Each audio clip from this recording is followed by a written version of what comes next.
All right, Kaizer Kganyago is the spokesperson at the NPA. We've been talking about Michael Lomas and the plea deal that he entered in with the NPA. He's pleaded guilty to corruption and was sentenced to a suspended term. And some of you have been unhappy about that. And you feel like, why is his co-accused, Hudson Khomeswana, who also pleaded guilty as part of an agreement, was handed an effective 5-year prison sentence? But that's different to Michael Lomas. So I thought we should bring the NPA so they can explain what factors were considered here before this deal was even drafted in the way that it was. So, Mr. Kganyago, thank you so much for joining us. Good morning.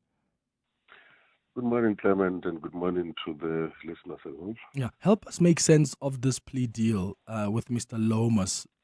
He's not going to jail. Why was it an attractive deal or beneficial deal for you as the NPA? Yeah, maybe as part of educating the people, we need to go back and understand how plea deals are done. Plea deals are done in an instance where we want to prosecute, and in most of the cases, if not all, it is the accused who come with a plea to say, I've got information that can assist you to deal with the big fish, and this is the information that I have, and then in return to that, then we negotiate a deal.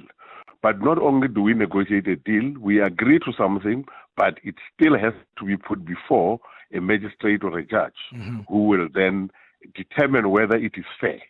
Because it's not something that we just enter into and then it is a gentleman's agreement and it's done. And that is what happened yesterday, where the presiding officer agreed with us that it is fair. And in this case, we look at what your involvement was in the matter.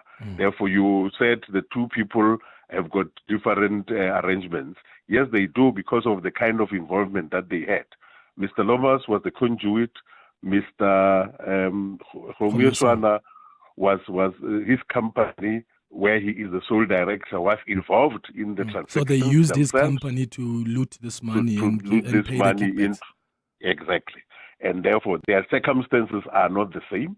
And then the people that we want are the Masango and the other guy who are now appearing today. Oh, okay. I get that, right? But where's the punishment for Lomas? Because at the end of the day, it was him who was facilitating and paying the kickbacks because his company that he worked for got this contract from Eskom for over 700 million rand. Surely there must still be punishment for him, even if it's 2 years in jail, because otherwise, what message are we sending out about these plea agreements? Yeah, the unfortunate part is because the negotiations are done based on what you are bringing on the table and other circumstances. And unfortunately, because now the trial is starting, we can't get into the details because then we'll be alerting the other people into preparing for us. You understand? But all I can say to you is he's giving us more that will be helpful to the matter before us. But also you must remember, there is still a condition. But when the trial happens and he is the witness, he must be as truthful as possible. If at any point the magistrate thinks that he's not being truthful, therefore this whole thing can be revoked. Yeah. Because in principle, he has been sentenced. He has been sentenced to 15 years. It's just that the sentence has been suspended. Therefore, if he then doesn't comply with the conditions of the plea, then he will then have to serve the sentence. Okay. That's how the arrangement is done. But also, the asset forfeiture unit is now dealing with the money that he has received. And he had offered a certain amount, and that we don't agree with that, and then we are negotiating to make sure that we get more from him, because he still has to pay back the money that he benefited from. Okay, so he's going to pay back that money. His ill health was considered, but also you considered all the of kind those of other information yes, that he's going to share about Franz Lakudi and Abraham Masango, who are these senior managers at Eskom. Yes. So, okay, isn't there an opportunity here, Mr. Kganyago, to say, we are going to give you, we're going to at least suggest a 2-year imprisonment. You're probably going to be out after 8 months or after a year on parole. But it's important that even in the plea deals, there must still be a punitive measure. There must still be punishment. Because, I mean, we don't send people to jail to be rehabilitated. There must still be punishment. And I suppose the worry here is this man, maybe even the 6 million, whatever 2 million that he wants to pay back to you is nothing to him. So that's not really hitting him hard. So where are we hitting him hard so that he realizes that what he's done, being part of fraud and corruption, is wrong and he shouldn't do it again?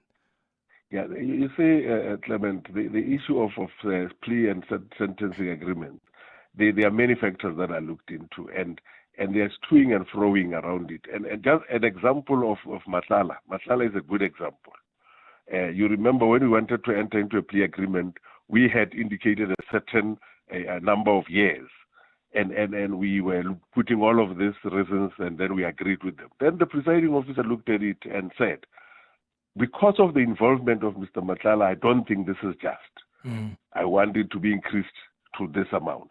Therefore, looking at all the factors that the magistrate looks or the judge looks at in this case, they are able to then say, okay, whatever you've put here makes sense depending on what you are getting out of it. You understand? Therefore, that is why there's this element of a presiding officer who was not involved in the negotiation. Even if we had come, for example, with a 2-year whatever, and the magistrate can still say, no, you can, because of the errors, because of this, because of that, you can suspend everything. Therefore, all of those things are looked into, and at the end of it all, if it is going to be beneficial to the state to get the big fish, therefore, it is better to then give a deal that is reasonable to both sides. That is why it is called an agreement. Yeah. It has got to be an agreement between the two parties. And I understand where you're coming from, because these deals are done all the time in courts, every day. It's just that with high-profile cases, then they become shifted up in the ladder so that people. But it's a time where people need to understand that this is prescribed in the law, and we are using the criminal law to deal with this matter. And unfortunately, in some instances, you might agree, in others you might not agree, but at the end, we look at the bigger picture. Yeah, and maybe the law needs to change then and say whatever plea deal we enter, there must still be some punitive measure, even if it means 6 months in jail for someone. But then again, who am I? I'm just a layman. Mr. Kganyago, thank you so much for joining us. Let me hear what the listeners think. Honestly, I completely disagree. And maybe Mr. Kganyago is right, that's the law. But I disagree with our approach. I think things must be balanced. I am uncomfortable with the fact that Angelo Agrizzi, a former Bosasa executive who bought, was it Ferraris? He was driving red Ferraris, expensive cars, living a fabulous life, because his company got 1.8 billion rand worth of tenders from the Correctional Services Department. For what? And then they paid kicks back. Remember, to Abu Vincent Smith, he said Abu Nomvula Mokonyane, he said other people. And he doesn't get jail because he's promising to give us the big fish? No, it must be balanced. Let me give you an example of the balance I'm talking about. Do you remember Chifiwa Matodzi, the former chairperson and the kingpin really behind the collapse of the VBS Mutual Bank? Remember him?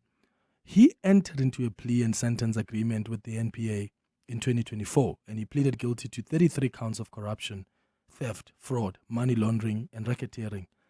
And although he was sentenced to a total of 495 years in prison, the plea agreement resulted in an effective 15-year jail sentence because the sentences were running concurrently. So as part of the deal, he submitted a sworn statement implicating high-profile politicians and individuals, including Julius Malema, the leader of the EFF, and Floyd Shivambu, who was then deputy president of the EFF, alleging that they received donations in exchange for good PR. That's more balanced, no? Because here's Matodzi who says, yes, I was involved in this corruption, I plead guilty, and I'm going to give you the big fish.